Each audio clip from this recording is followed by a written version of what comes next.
before we begin, let's hear the brief overview of each side case. Ms. Calosa, you may proceed. Your Honor, Abby's Delights, a company with an impeccable reputation for delivering high-quality catering services, entered into a legally binding contract with M3 Hotels, a prominent name in the luxury hospitality industry, on December 3, 2024. Exhibit A clearly outlines the terms of this agreement, specifying not only the menu and service details, but also the crucial clauses regarding modifications and the principle of good faith and fair dealing, a cornerstone of contract law. The contract explicitly states that any alterations to the agreed-upon services require mutual written consent. This is not a mere formality, it's a fundamental protection for both parties, ensuring that neither side can unilaterally impose changes that could jeopardize the overall success of the event and the financial stability of the involved businesses. MJ Hotels, however, demonstrably disregarded this critical clause. Without prior notification or obtaining our client's consent, they separately reduced the number of wait staff, resulting in adequate service and significant logistical challenges. Furthermore, they made unauthorized substitution to the meticulously planned menu, replacing premium, high-quality ingredients with inferior alternatives. This wasn't a minor adjustment. It fundamentally altered the culinary experience promised to MJ Hotels' esteemed guests, directly impacting the reputation of Abby's Delights. These actions constitute a material breach of contract, violating not only the explicit terms of the agreement, but also the implicit understanding of good faith and fair dealing inherent in all contractual relationships. The damages suffered by Abby's Delights are substantial and directly attributable to MJ's Hotel's action. We will present detailed financial records, expert testimony, and witness accounts to demonstrate the direct causal link between the breach and the losses incurred. These losses include, but are not limited to, the cost of wasted high-quality ingredients, the additional labor cost incurred in attempting to rectify the situation amidst the chaos created by the inadequate staffing and significant damage to our client's reputation, leading to the loss of future contracts. We are confident that the court will find that MJ Hotel's action constitute a clear and material breach of contract and that Abby's Delight is entitled to full compensation for the damages suffered. Your Honor, member of the jury, MJ Hotels pride itself on upholding the highest standards of professionalism and integrity in all our business dealings. We acknowledge that there were communication challenges in the lead-up to the during event in question, but we vehemently deny that these challenges constitute a material breach of a contract with Abby's Delight. Our actions were not taken capriciously or with malicious intent. They were taken in response to unforeseen and extraordinary circumstances, especially a significant and unexpected drop in attendance at the event. The contract, while outlining the planned services, does not explicitly address contingencies, such as a drastic reduction in guest numbers. While we agree that any changes should ideally be mutually discussed, the reality of the situation was that a substantial portion of the expected guests did not attend. Maintaining the originally planned staffing levels and menu quantities would have resulted in significant waste and unnecessary expense, not only for MJ Hotel, but also for Abby's Delights. Our actions to mitigate these losses, reduction in wait staff, and making reasonable substitutions of the menu were taken in good faith and with the ultimate goal of minimizing overall financial impact on both parties. Plaintiff's claim of a material breach is, therefore, a misrepresentation of the situation. We will demonstrate that the changes made were reasonable and proportionate for the unforeseen circumstances.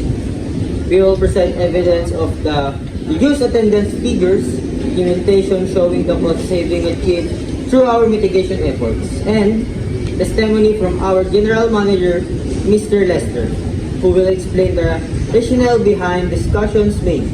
We will further argue the plaintiffs' claim damages are inflated and include costs that are not directly attributable to our actions.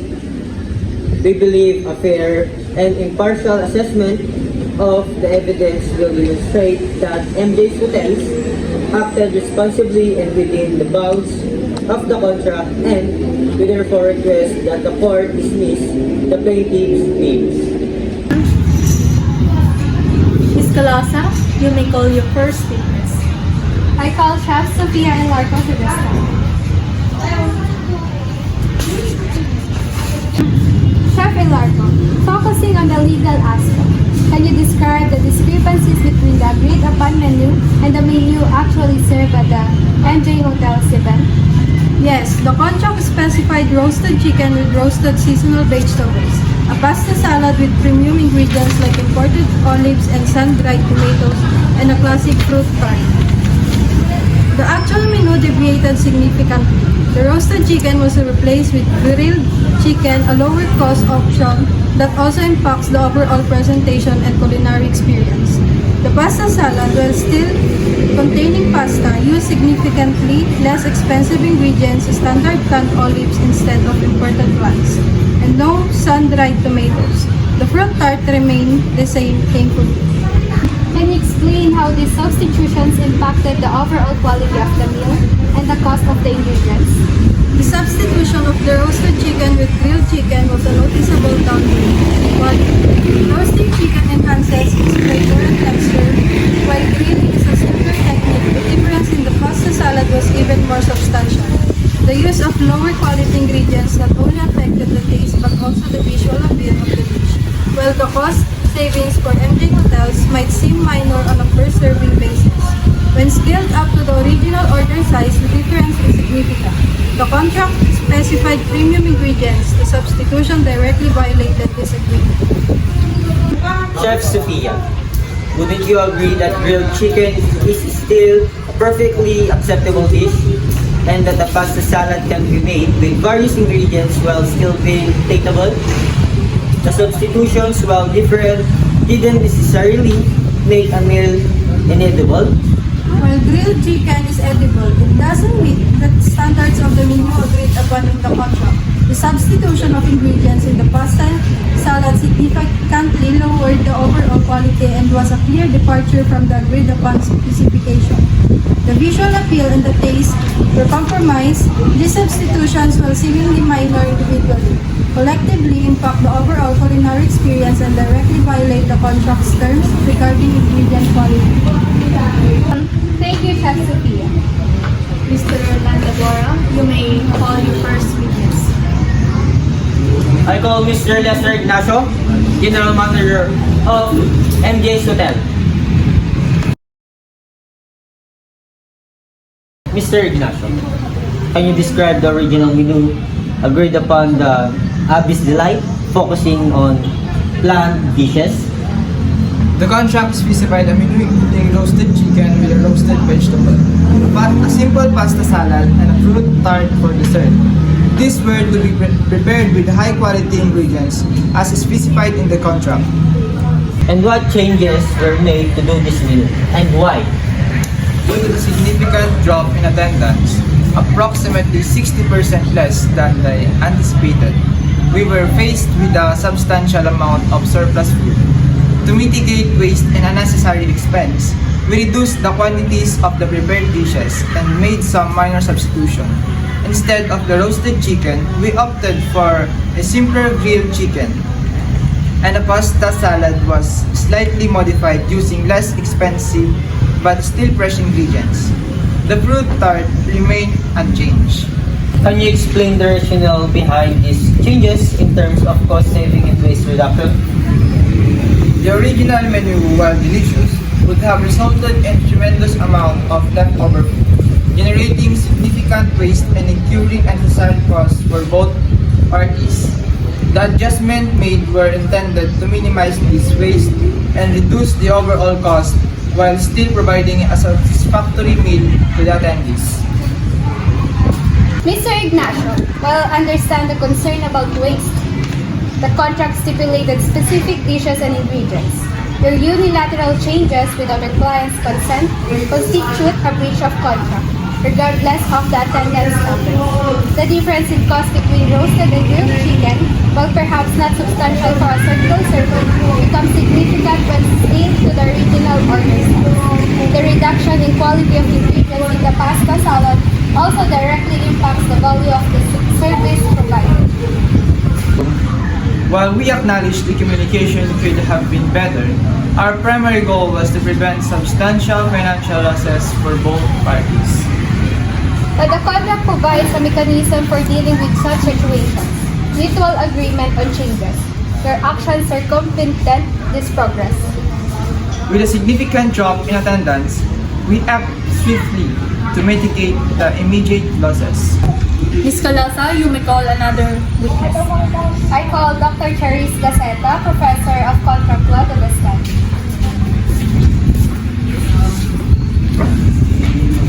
Dr. Charis, based on your expertise on contract law and considering the evidence presented regarding the changes made to the menu and the reduction in wage staff by MJ Hotels, do you believe these actions constitute a material breach of contract? Yes, I do. The contract clearly outlines specific services and deliverables, including a menu with premium ingredients and a stipulated number of wait staff.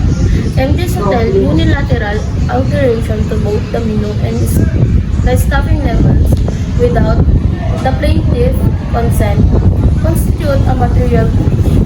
The essence of the agreement was to provide a high-quality catering experience, and the substitution of lower quality ingredients and the reduction in wait staff directly undermine the core element. Even considering the defendant's argument that these changes were made to mitigate losses due to reduced attendance, does this justify the breach of contract? Absolutely not. While unforeseen circumstances can sometimes necessitate adjustment, the contract itself provides a framework for handling such situations. It requires mutual agreement on any modification.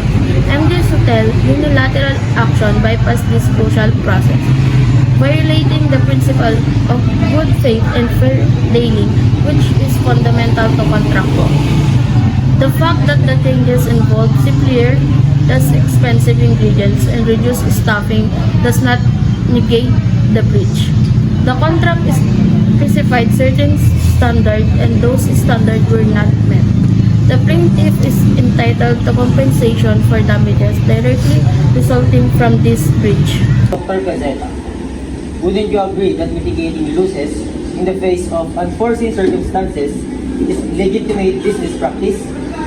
The defendant's actions, while perhaps not ideal in terms of communication, were aimed at minimizing overall financial losses for both parties.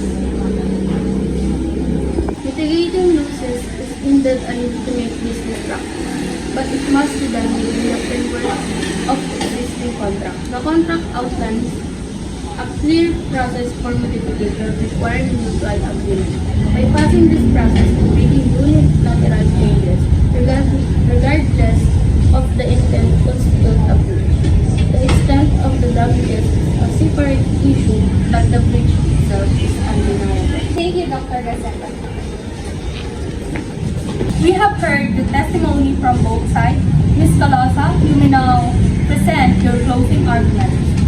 Your Honor, members of the jury, the evidence presented irrefutably demonstrate that MJ Hotels materially breached its contract with Abyss Delights. The contract explicitly detailed the services to be provided, including specific menu items with premium ingredients and a stipulated number of guests. MJ Hotels separately altered these key elements without the client's consent, violating not only the explicit terms of the agreement but also the fundamental principle of good faith and fair dealing. The defendants claim that these charges were necessary to mitigate losses due to reduced attendance is not a valid excuse. The contract provides a clear mechanism for handling unforeseen circumstances, mutual agreement on modifications. MJ Hotels bypassed this process, making unilateral decisions that directly harm Abyss Delights. The substitution of lower quality ingredients, even in seemingly simple dishes like the grilled chicken and modified pasta salad,